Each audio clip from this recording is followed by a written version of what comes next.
Hi, it's me. I'm here in my kitchen.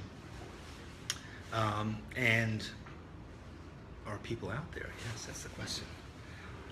I'm looking forward to revealing all kinds of things about myself, about Sketchbook Skool, about the nature of the world, about how good this cup of tea tastes. But in the meantime, excellent, good. I see that Suzanne has joined me. Suzanne, it's a cold and gray day. It feels like autumn is actually here. But we won't let us be brought down by the inclement weather. Once a quorum has arrived, I'll begin to hold forth. So, meanwhile, I'll eat a digestive biscuit.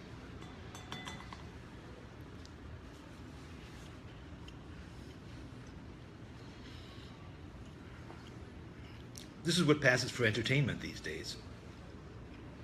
Watching a man eat a McVitie's digestive biscuit and drink tea. Although I can imagine Michael Knobs having an entire TV network devoted to just such a thing. That's true. I've been gathering people's questions, so I think I'll be reasonably well equipped to answer them. I know most of the answers, and I've even looked at the back of the book to find out the rest. Hello, Candy McKenna. So far there are 19 people, apparently. 18, one just signed off. All right. Anyway, there's a large number of people there, so if you have any questions, please hurl them my way. Otherwise, I'll be forced to start answering my own questions. Well, let me begin by looking over the questions that have been asked on the question bit below this, on this page, of the event page. So I don't want to answer people's questions if they're not here yet, so I'll begin with Robert Spinola, who's asked me, when will we see a new class? And that's a good question. As you may know, we're starting a new term with some older classes. Hi, Darlene. Darlene, I see that you've written an exhaustive number of questions, and I'll get to those in a second. But Robert, so we're about to run some classes that maybe you've taken already. I am in the process, however, of working on at least 2 new courses, and we have a third half done as well. So the first class is a course that is going to start in mid-October. It's going to start later than the normal term. Hello, Karen. Hello, Marta. It's starting later in the term. In fact, I'm going to take you with me over here to show you. This is my place where we're looking at all the films that we're working on now. Let me see if I can just orient it here. So this is a bunch of films that are in the process of being made and reviewed here. And this is a course here. Let's see, can I show it to you better? Okay, so this is a course here that is called A Drawing a Day. And it is a fantastic new course that's going to be taught by Veronica Lawler, who some of you might remember has taught a fantastic class before in storytelling. Here, let me just show you an example of one of her videos. This is just quickly scroll through. This is Ronnie teaching a demo in Times Square, which is all about color. And the idea for this class is that it's going to be somewhat like it's going to be somewhat like the creative lettering class in that it's going to have a new assignment every single day for a month or 30 days. So every day there will be a new assignment, and it will cover all aspects of drawing. It's a really great class for people who have not been able to, who are skilled artists or people who have never drawn before. In either case, it will go over fundamentals, but also applied in really interesting ways. And Veronica Lawler is an incredible teacher. You know, she teaches at Pratt and Parsons here in New York, and is a professional illustrator. And you know, if you've taken storytelling, you'll never forget the demo that she did about the two dancers. So then the other thing that I'm working on is, I'm not sure if you can see this here. Here's some kind of strange example. But that is a course that I'm putting together that is going to appear, as I said, in mid-October. So mid-October will be this class that I'm putting together that is called How to Draw Without Talent. And it's a course that really assumes that all you know is how to uncap a pen, perhaps. All you know is how to open a sketchbook, but you know nothing else. And I'm going to start with that assumption, that you're terrified of drawing, that you're terrified of your inability and your lack of talent, that you weren't born with this incredible skill, and now you fear you're never going to get it. And so what I'm going to do is I'm going to take you through some basics that are, and they're things that I've never really talked about before. Some of them will be familiar to those people who've read all of my stuff, but a lot of it is brand new stuff. And I'm really going to explain what drawing is, and then I'm going to break it down and take you through a series of exercises. And this will be a unique course in our history, because we will be, it will be something that you can take on your own, at your own pace. You won't have to wait for it to appear. All the lessons will be there at once, and you can work at it at your own pace. It'll also be really affordable. It's designed to be available really to anybody. We're not trying to make money on this. We're just trying to get people to draw. So that's the plan, is to have that course done in a matter of the next few weeks, and then that will be up then. So those are the two main, the two new courses. And then we've also filmed part of another 6-week course, and it has some of the most incredible teachers, teachers who people have been asking for ages. One of whom is Nina Johansson from Stockholm, and another is Lynn Chapman in England. And we also have another really cool course taught by Felix Scheinberger about watercoloring. So it's almost too good to have as a single course. We're still struggling with how to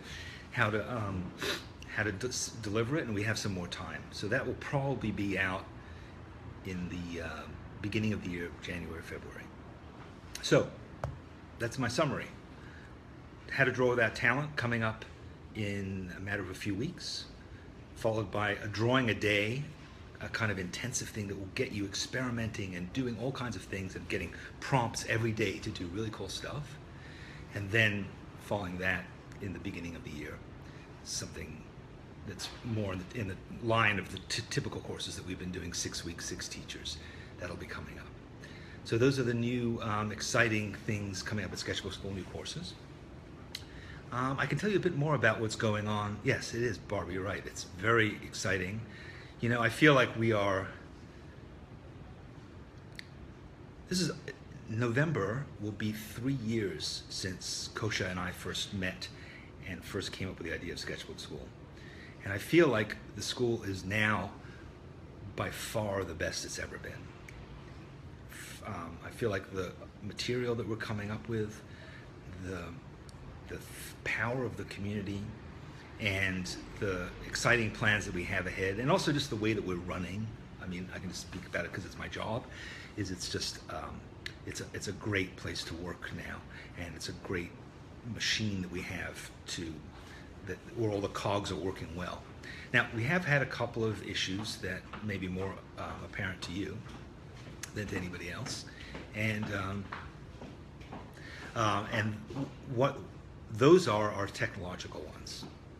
Yes, I agree, Carol. I mean, I wrote it for me, you know, and I thought, what would be the course that I would have wanted to have encountered? Back in the days when I was really struggling to try to write, I was first starting to learn to draw, and I thought, how do I do this? And went out and bought books. I have shelves of books on drawing, and honestly, I never found that a book really got me there. There were fundamentals to learn, but there was also a lot of complexity. I wanted to just see people drawing. I wanted to have somebody hold my hand and explain it to me. And I didn't also feel like I could take a class somehow. The idea of being in a class with people of all different levels seemed intimidating to me as well. So How to Draw Without Talent is designed to get around all that and to demystify drawing. Because I think now that I've been thinking about drawing and doing it for 15 years or so, I think that I've figured out a lot about what it is. Like, what is drawing really? Like, how do we do it? What is going on in our brains? What are the mechanisms? How much of it is experiential? How much of it is observational? What are all the tools that we need to develop to get this done? So this class is going to kind of contain all of that in a really simple way. It's going to have some. I mean, I've been wrestling with this a little bit, honestly. It's going to have an opportunity for people to post and share work in a gallery, but it's not going to be. It's not going to be designed as really a forum for showing off your work, let's say. I mean, showing off your process and your progress, that'll be important. But I also don't want people to feel anxious, like, oh, I just drew this crappy thing. It's the first drawing I ever did. I don't know if I want to share it. So we'll see. We'll see how people take to it. It'll be an evolving thing that will unfold and get refined probably over time, because I think it's a really important class that we've been missing. A lot of people come in and they take beginning, and yet beginning isn't really designed to teach you to just draw. It kind of throws you into the deep end. This is more going to walk you gently into the water. And, you know, I think it could be useful to anybody, really. I think even if you have been drawing for a while, going over some of these fundamentals could be of value too. So, all right. Oh, yes. So anyway, what I was saying before is the thing that I feel has been lacking in Sketchbook Skool of late has been technological. I think we've all struggled with this a bit, you know, and for those of you who've been here since the beginning, you know that we began on one platform, presenting the classes on a platform that was called Rizuku. And then we decided to build our own, I'm sorry, I'm getting distracted by your questions. Where was I? Oh, so we started developing our own platform, and part of the purpose of that was to have control over what we were doing, so we could really make it as good as possible. And part of it was to have an area called the Student Union, where people could meet each other outside of class and talk and share interests. But for those of you who've been involved with the class, you'll know that there have been times where we have been somewhat stymied by that, flummoxed by that. The new course, Hanley, the new course, Drawing Without Talent, will probably start in mid-October. But if you're on our mailing list, you will get ample notification. So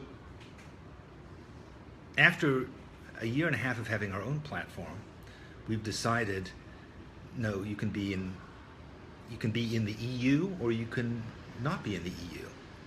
Fiona, either way, being Scottish will not preclude you from joining the class. So, to cut my ramble short, we're getting ready to move to a new platform yet again. And I think that this is going to be our home for a while. It's going to be much easier for people to upload pictures. The comments won't get in the way they have sometimes before in terms of loading. And there's lots of other technological innovations and advances on this new platform that we're really excited about. One of which is going to be the ability to do little kind of live videos like we're doing now, where a teacher can come on and people can ask questions, and we can do it live, and we can record it, and then people can watch it whenever they want to. So that's going to be a great innovation. But also just generally having this more robust platform is going to make everybody happier, I think, and easier. You can also use it on your phone more easily. It'll just be better, trust me. And How to Draw Without Talent will be the first class that we're going to try out on that platform, and then soon we will bring in all the others. Okay, so that's my overview of Sketchbook Skool's progress. A lot of exciting things to come up with. So Marisa asks, would I consider teaching a class on how to create your own art blog? Yeah, that's interesting. I don't know. I don't know what such a course would entail. I think that there are lots of things that I'm interested in teaching classes about. I think another thing that I'd like us to be able to introduce into our offer is, into our curriculum, is something that involves computers.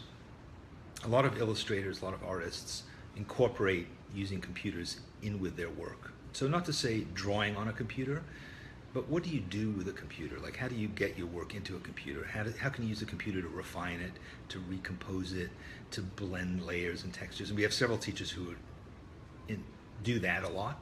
And I think that would be interesting. I think it would also be interesting to do a course that was more about illustration per se, that really talks about how do you tell a story and how do you devise images to come together with that. Not necessarily for professional purposes, but so that you can make a little book for your family or for your own amusement or just as an art project. There's lots of different things that you can do. Okay, let me scroll through some other questions. Will you have access to your old classes on the new platform, or will you need to log into old platform for old classes? Yeah, we'll get to that, but we want to make it convenient. So probably what we'll do is we'll transfer everybody who's ever taken a class to our new platform, and you'll all log in at the same place. It'll be great. Do I have an opinion about coloring books that are everywhere now? That's a really good question, and I have been thinking about that a fair amount. I think the coloring books are really interesting because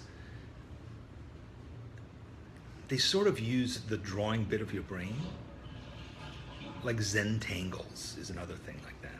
They use the drawing part of your brain, sort of, but yet you're not creating anything new, really. You're just doodling. I think that there's a lot of interest in this because it's analog, and I think we live in our world is so overwhelmed by digital technology that we crave making something and drawing something, and I would hope that people will ultimately find their way to drawing rather than just to coloring, but we'll see. Interestingly enough, in Veronica Lawler's class, A Drawing a Day, one of the days is making a page from a coloring book, designing a coloring book page and then coloring it. So there are ways to kind of blend the two. Any thoughts about a Sketchbook Skool conference somewhere where we can all meet in person? Barbara asks, and that is a great question, and it is one that I really wish I had a better answer to, because I like to do lots of different things. I think that's part of being a creative person, is to try lots of different things and to experiment with things. And the history of Sketchbook Skool has been, to some extent, a history of the various blunders we've made in trying to do all kinds of things, right? We started out by trying to teach when most of us had never taught before. We tried to make videos on the kind of budget that we could afford. We tried to develop a new platform of technology. We tried to develop a community, and we succeeded a lot of things in our own way.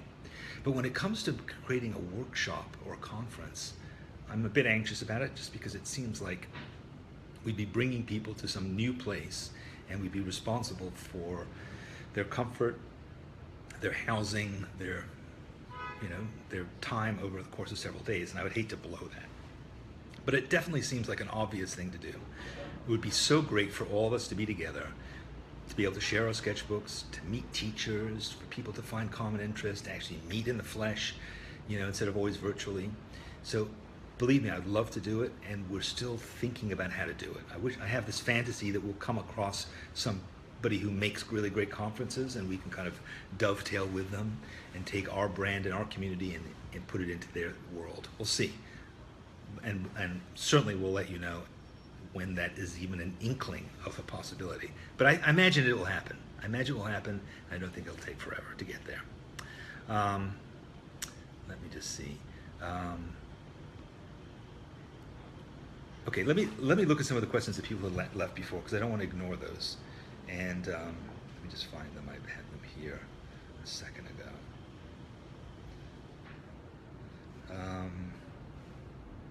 Okay, so I'm sorry, I'm just scrolling through the Facebook page with all these questions.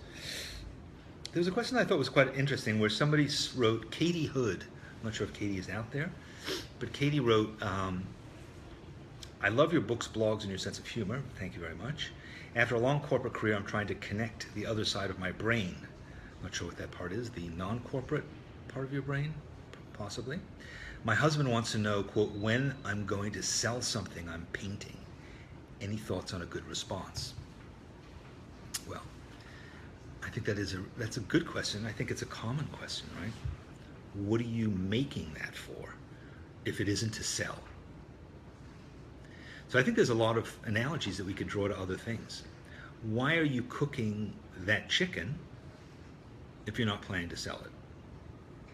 Why are you going to the gym and riding a stationary bicycle if you're not planning to enter the Tour de France?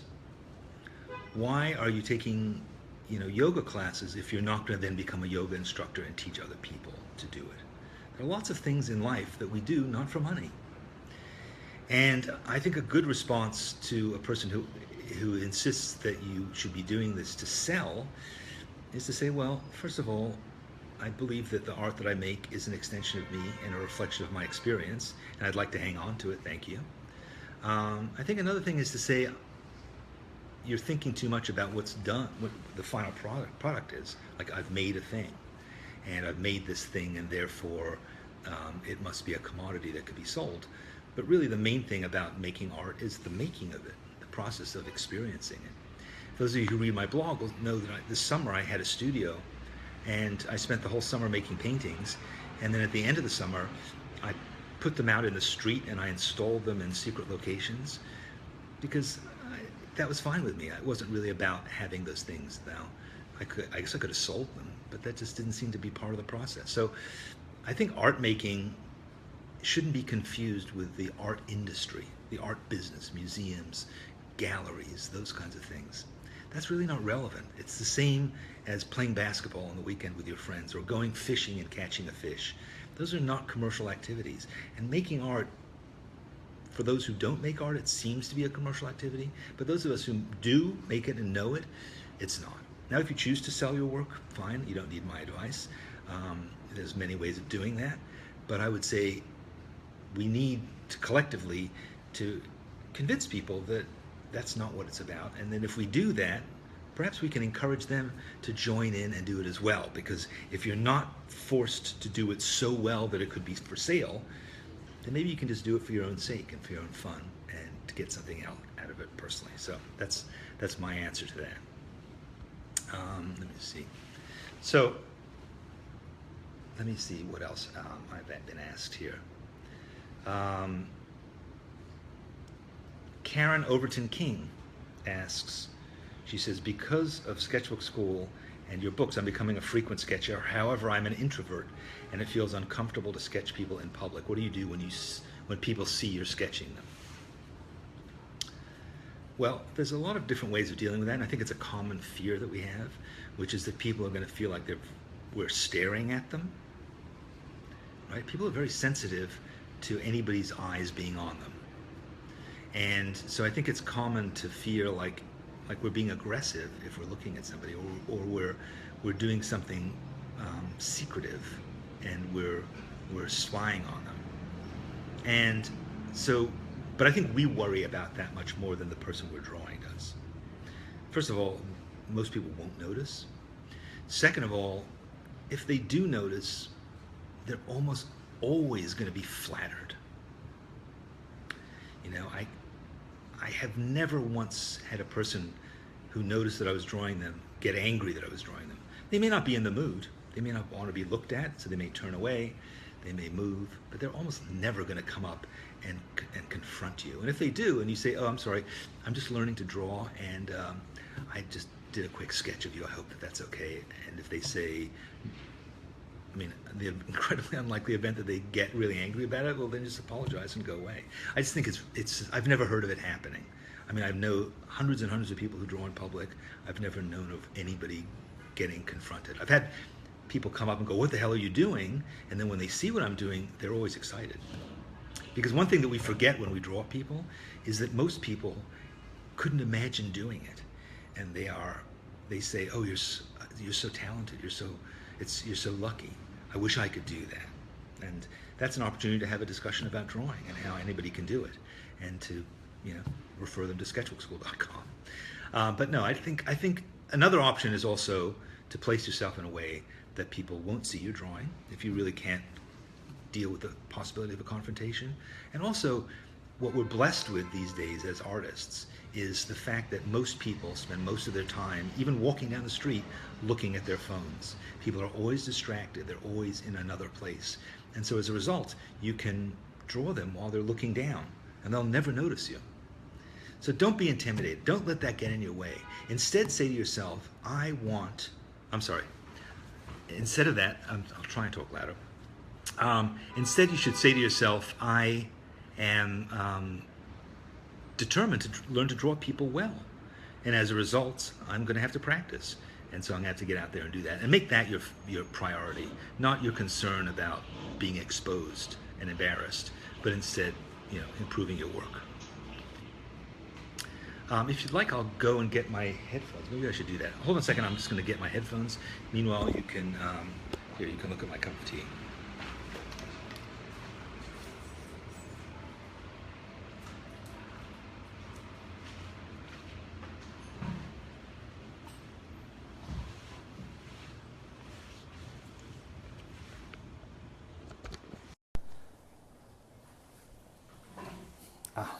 Good.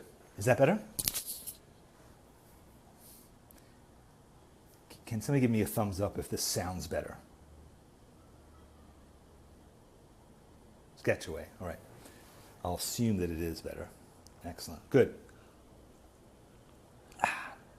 Next question from Deborah Moyney. What happened to the Shut Your Monkey podcast? Good. Excellent. I'm glad. Thank you. All right, so what happened to the Shut Your Monkey podcast? Inquiring minds are wondering. So the Shut Your Monkey podcast, for those of you who don't know, is a podcast that I did through the early part of the summer. And that every week I had a different person on to talk about their inner critic. And the inner critic, and I talked to artists, to musicians, to writers, to psychologists, to coaches. And I also shared a bit from the book, and I did, I think, about a dozen episodes of that. And then I stopped abruptly. And part of the reason I stopped abruptly was because I didn't feel like technologically I was achieving what I wanted to. In other words, it was taking an awful lot of work to get the podcast so that it was listenable. Ironic, since those of you who have asked me to put on this microphone, I tend to speak quietly, and people had some problems hearing it. So, in other words, I had these technological problems, and I decided that overcoming them would take a lot of time. And so I wasn't ready to put that time in then. I had a lot of other people lined up. I actually have a bunch of interviews that I've actually recorded, but I haven't gotten around to making the podcast. So I'll bring it back. It might come back in a different form. So, yes. So let me answer this question. Suzanne says, what are your thoughts about the future of Sketchbook Skool and the energy in the community that have been generated? Well, so 3 years ago, Kosha and I met in Amsterdam and had a cup of tea. And at the time, we she had taught a bit online. I never had, but I thought it might be an interesting thing to do. And so we talked a bit about it, and then we started doing the school. And at first it was somewhat primitive, and we just asked our friends to make their own videos. And now, of course, it's evolved, and we've gotten more and more sophisticated in terms of our production. But also, we've accumulated this incredible community of people, of which you guys are presumably part. So many people who are so dedicated to drawing now, and to sharing, and to being an ongoing part of what we're doing. And that's something that honestly I'd never really imagined was going to be part of what we did.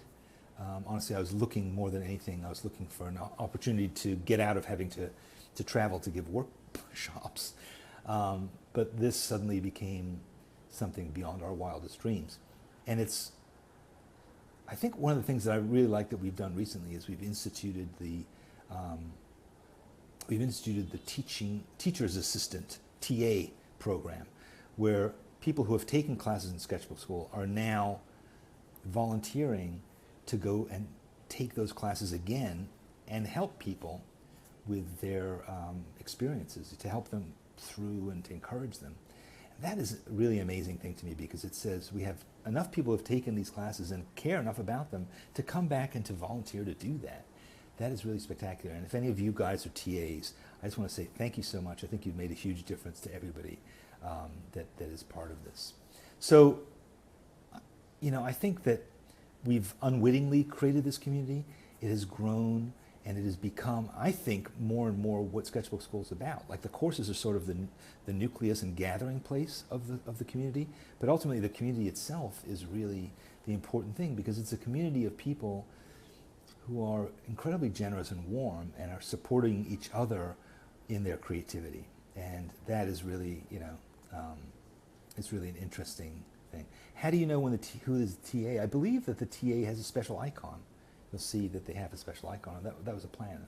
I'm not sure if that's what we're doing yet, but that is something that we plan to do, which is that you'd have a little star. That's how you'd know Ricky Edrington, that's the TA, who the TA is. Anyway, so I think that, yes, and Carol said you never knew about the TA thing. We've asked for volunteers, and we've just got a whole bunch of new ones. So you can always contact Morgan. In general, the best way to stay in touch with what we're doing is to subscribe to our blog. Every Tuesday we come out with if you don't want to visit the blog every day, you can go and get the newsletter.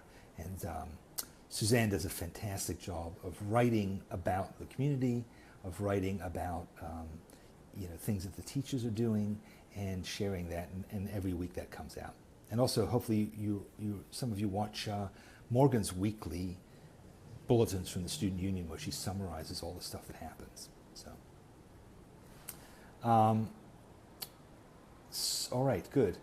Has the possibility of seeing you on the West Coast increased? Well, Robert, as you may know, I was on the West Coast 2 days ago.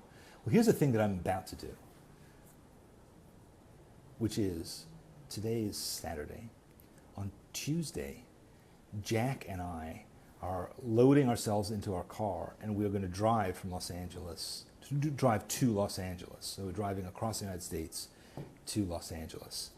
And so we are going to have an adventure, and then ultimately I'm dropping Jack off because he's moving to LA. So we're going to record things along the way, and I'll be in LA for a little while, and then I'll be going to San Francisco, and then I'll be coming home. But I don't have any immediate plans for actually doing anything more dramatic than that. Marta asked if we would consider running boot camp again. Yes, we should. Absolutely true. Boot camp was really fun, and boot camp, for those of you who don't know, was for people who had taken our first 3 courses, and it was a sort of an overview of all those 3 courses. And I'd like to try and do that again for something else, to have that kind of synergy between courses. I think would be really cool. All right, let me go back to the questions that you've posted here before. All right, shut your monkey. All right, let me get involved with Darlene's exhaustive thing. Do I have a studio in my New York apartment, or do you primarily work wherever you happen to be? The plain travel site, New York Park, the kitchen table. If you have a room of your own, will you share it with us via video someday? Okay, so let me see. This is sort of my room right now. As I said, Jack is moving to Los Angeles, and the reason I'm kicking him out of the house is so that I can take over his bedroom. So that will be something to look forward to. Let me just show you. I'll show you. Here's my other little thing. Oh yes, this is my cart that has all my stuff in it, and cigar boxes and pens and stuff like that. And this is my pantry. It's my inner sanctum. And this is where, basically, this is a lot of Sketchbook Skool is right here.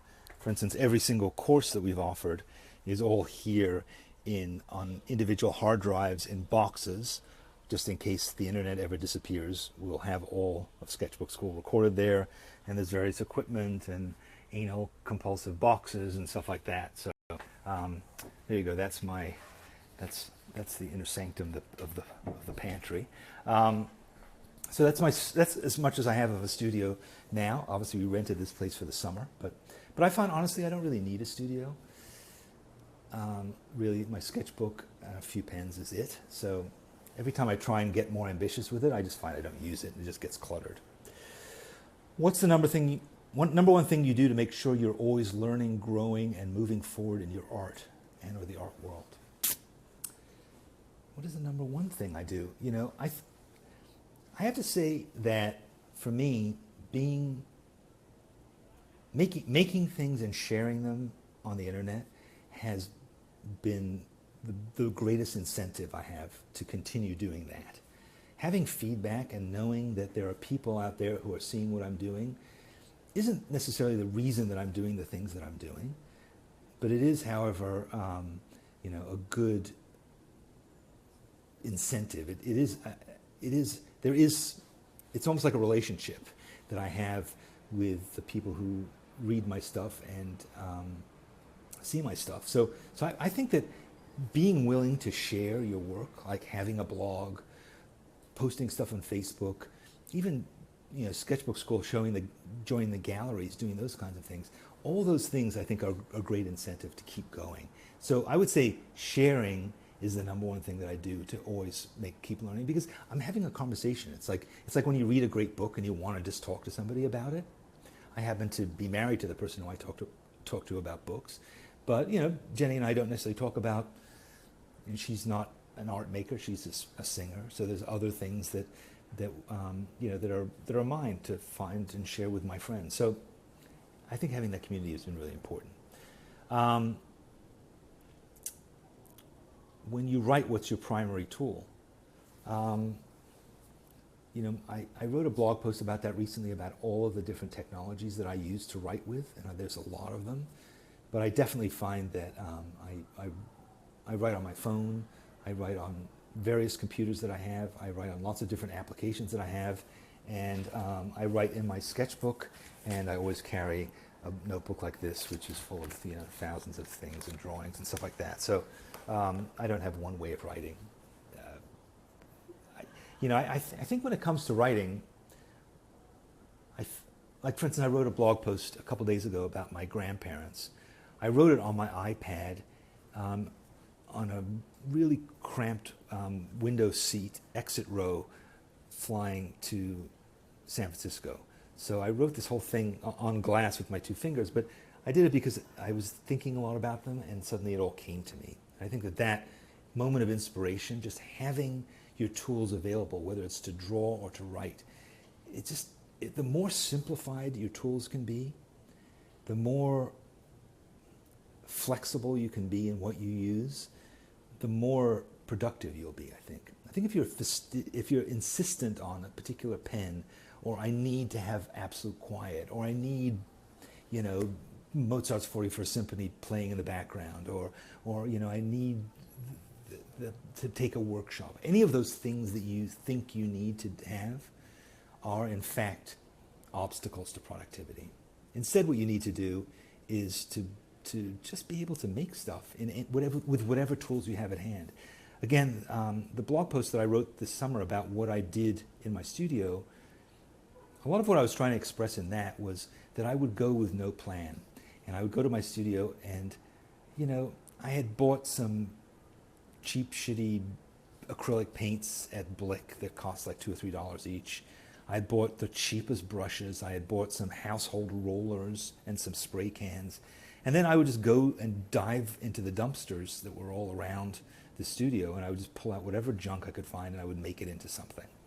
And it wasn't for any political reason or anything. It was just because I didn't want to be tied down to any requirements when it came to materials. And there are a lot of people, I think, who would disagree with me about that. I think Roz would probably disagree with me. I think there are people who believe that the quality of your materials is really important, that you should be giving your work its due by using the best quality archival materials, or or really feel that their particular materials are crucial to their expressing themselves in a particular way. But for me, it's always been about just feeling free to follow the impulse, and that's why, honestly, when we first launched Sketchbook Skool, we did this whole thing about how we will not have a supply list.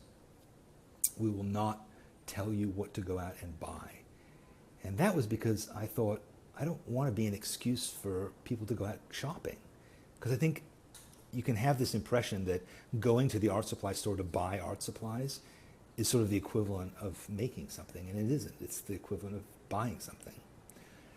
So we said, we're not going to tell you what to buy, just figure it out, or get a stack of paper out of the copier and get a pen and just get to work. People really didn't like that. They wanted to be told what to buy and how to use it.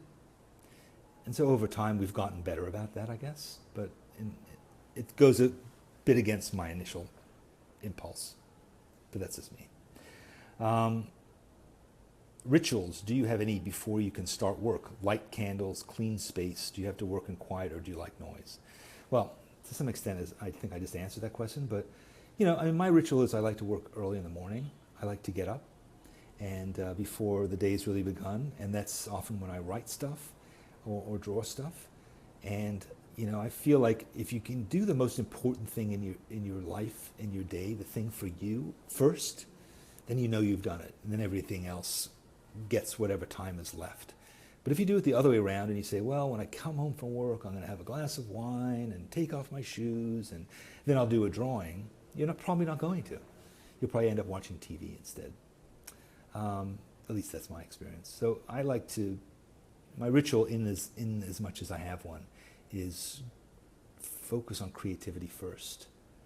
And you'll get everything else done, you will. Because all those things that are insistent, that demand your time, will force their way onto your agenda. But the creative things that you do for yourself are the ones that you're most likely to shirk. So better to get them out of the way before the pressure of the day begins. Do you frame and display your art in your home? Do you have any other artists' work displayed? What about Tommy Kane? Is his art in your home?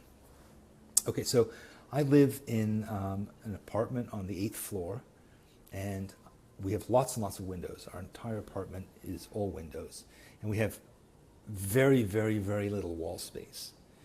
And so we have, I think there are 4 or 5 pieces of art in the entire house, hanging on the walls, that is. And one of them is by Tommy Kane. It's a big painting that he did of the Lone Ranger. And there's a painting that I did in California of our street on cardboard. And there's a little painting here of cherries. Where is that? I'll show you this painting of cherries. I like that painting. I bought it. And there's a couple of other paintings that I bought that I found in the garbage. So I can show you a couple of them. Let me just take you over here quickly. That's a drawing that Jack did of me. This is a signed check from Admiral Byrd, a fox head, a pheasant, a painting I found in the garbage, a painting done by my friend Rick Bierhorst. some butterflies, a trout, picture of some guys who killed a bunch of deers, and let's see.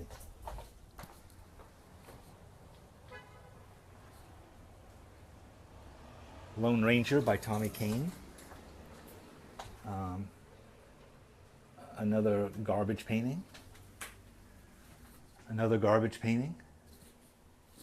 A watercolor of a cemetery. And an etching. Yeah, so maybe I misrepresented it. Maybe there's more than I said. But let me see. Is that it? Yeah, that's it. That's basically it.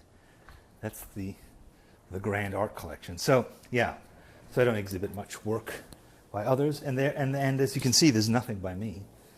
I don't like to. I don't know. We have so little wall space that to give it up to something of my own seems silly, unnecessary. But oh, here's what I can show you. One other thing. One other thing.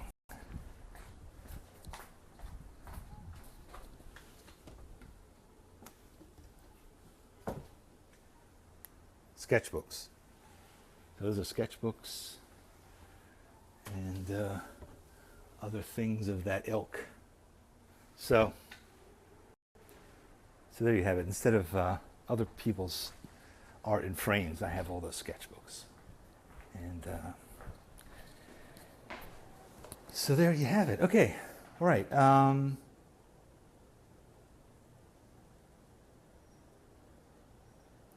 Sorry, I'm just trying to find out. Okay, let me see if there's any other questions I can answer, because I think we're running out of time.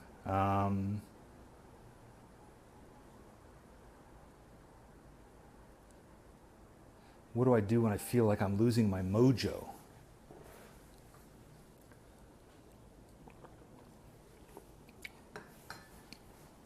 Drinking tea certainly helps.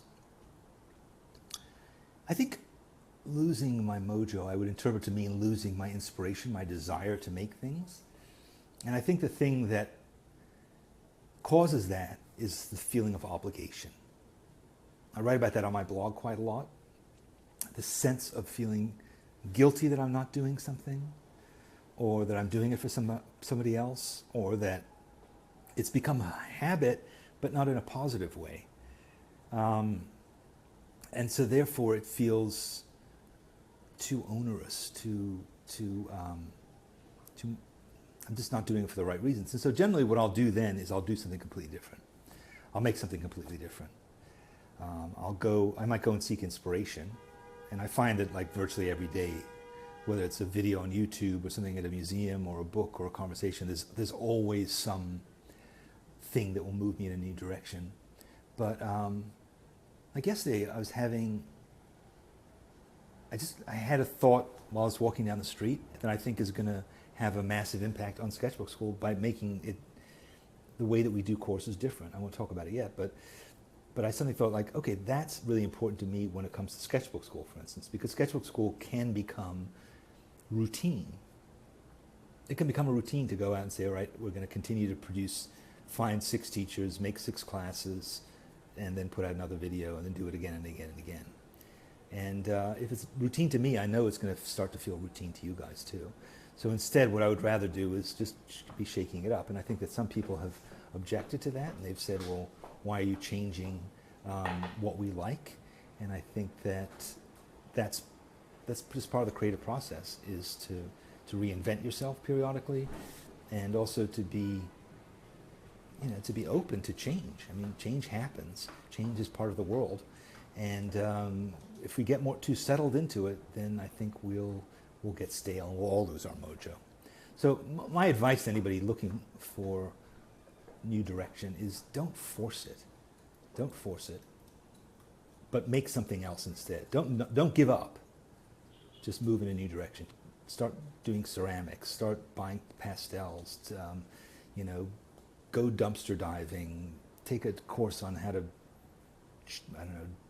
clip dog hair. And also don't confuse, by the way, taking courses for being creative. I think taking courses can help you be creative, but I worry sometimes that it can replace that need that we have to make stuff, is to simply say, well, I'm signing up for a course, and so therefore it'll be okay. You know, you just have to keep making stuff for yourself in whatever form it is.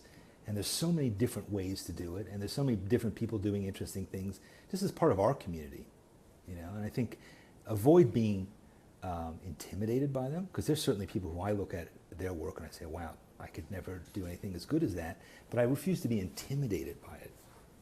Instead, I say, I am inspired by it. I want to know how they got to do that. I want to know what was going on in their minds. And unfortunately, and this is one of the things that inspired us to begin Sketchbook Skool, unfortunately, there isn't necessarily a lot of opportunity to see films and videos and stuff like that about how people create, like what really goes on in their minds when they're doing it. What is their daily ritual like? Like, there has never been a TV show about that, not in America. There was a great TV show in England called What Do Artists Do All Day? And I exhort you to go out and find that. It's on YouTube, and that's literally what it is. It's spending a day with an artist and what they do from when they get up in the morning to when they go to bed. But I think understanding that creative process, understanding like what's going on and how did you get there and what inspired you and what did you do, all that is, and not in a demo kind of way, but just in a process kind of way, understanding the process. I think that's really important. The more you can do that, the better. Let me just see what other questions here. People griping about wanting to buy art supplies.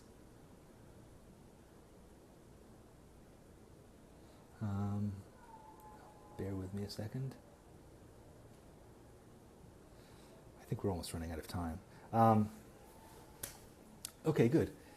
How did the chicken turn out? I don't know yet. It's marinating. It's going to be grilled soon. Today, by the way, is apparently a day in which one can go to museums for free. Does anybody know about that? There's, I'll see if I can find that out, but if I can post the information. But there's some global thing about going to museums for free, and so that's probably what I'm going to be doing right after I hang up from you guys today. It's a nice day, and that's kind of more or less it. So Kosher's going to be doing this in a few weeks as well. What did Jack do in the studio, and how the two of you interact while you were creating? A lot of times Jack and I weren't in the studio at the same time, actually. We went at different times, but we were there together sometimes, and we didn't interact, actually. That's what I kind of thought was really cool, was he would be in one corner doing his thing, I was in my corner doing my thing, and Jack is the kind of person who would never say, like, oh, you know, why don't you put more red over there, or why don't you do this? He would just say, yep, looks cool. Yep, looks good. That was about it. But it was great having him there, and I liked the idea that we were kind of side by side, but I kind of felt like we were like two old buggers fishing, you know, so sitting out there, you know, talking about other stuff. Ah, yes, excellent, good. Here's the post, Smithsonian Magazine, Museum Day Live. Excellent, good. Thank you, Suzanne. Let's see, Suzanne. Mary, we will be posting a video of this, or I could say all of this all over again if you'd like. Anyway, so listen, with this new format that we're going to have, with our new technology, we're going to be able to do these things on a more regular basis and not have them be part of Facebook, but being part of our school. We have an ongoing kind of love-hate feeling about Facebook, because we like the fact that everybody's here and it's so easy to use and it's part of our lives already. But some people hate it and don't want to be part of it and have complained about it from the beginning. So we're thinking that if we can do these little kind of, they're called webinars, which is a word I really hate, webinar. We thought of calling them webinarts, but that just seems too precious. So webinars. We'll be doing webinars in our new thing, which is basically going to be like this. But what I was thinking that would be cool is, you know how we have the FAQs as part of the last day of class normally, right? Where people ask questions of the teacher and they answer them.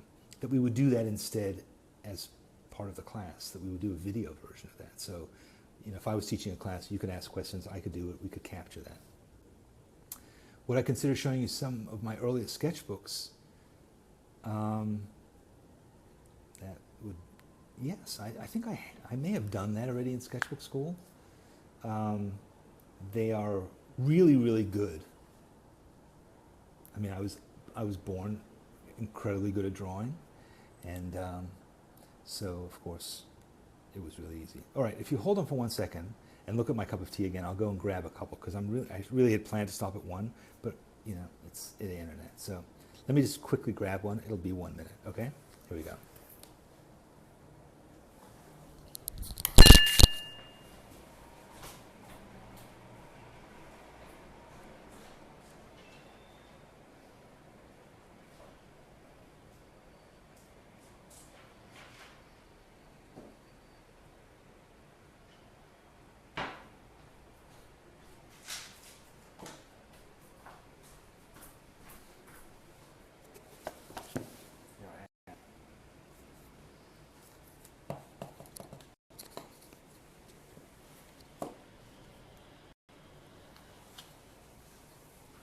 All right, so this sketchbook.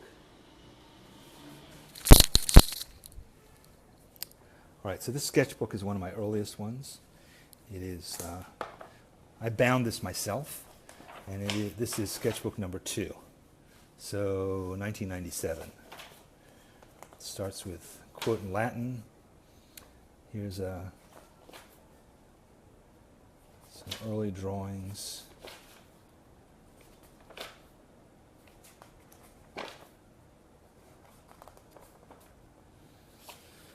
Jack's shoe. Some of these drawings are in Everyday Manners, so if you've seen that book, you might recognize some of these drawings. Jack's guitar, bottles of booze,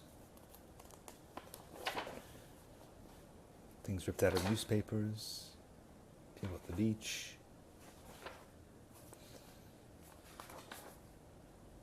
Drawing at a concert. My dog Frank. That's my grandfather in Rome, 1934. My grandmother. I'm not sure what that is. This is all in Washington Square Park, drawing people. This is on a shoot, just drawing equipment.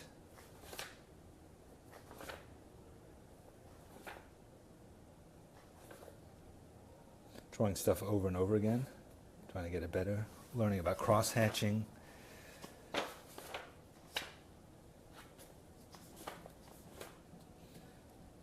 Firehouse. Jack sleeping. Another firehouse.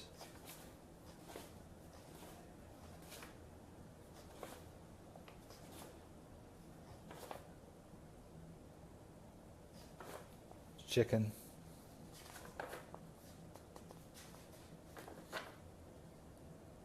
Camping.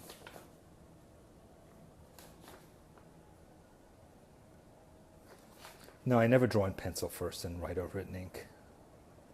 Karen. Clearly you haven't taken a class at Sketchbook Skool yet, or you haven't taken beginning, in which I explain why you don't need to draw with a pencil first. That's Jefferson Market. Tomato. First time I drew from a camera, an early digital camera.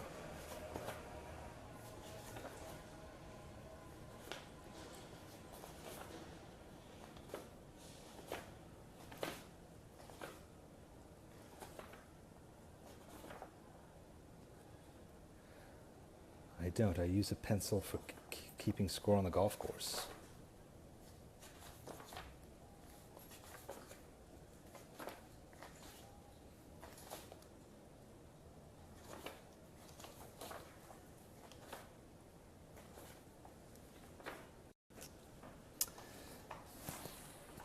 Almost.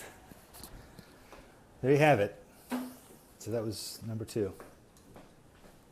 As I said, Everyday Manners was one of the first books that I did, and that book contains a lot of those drawings and explains how it was I came about doing them. And, you know, that was it.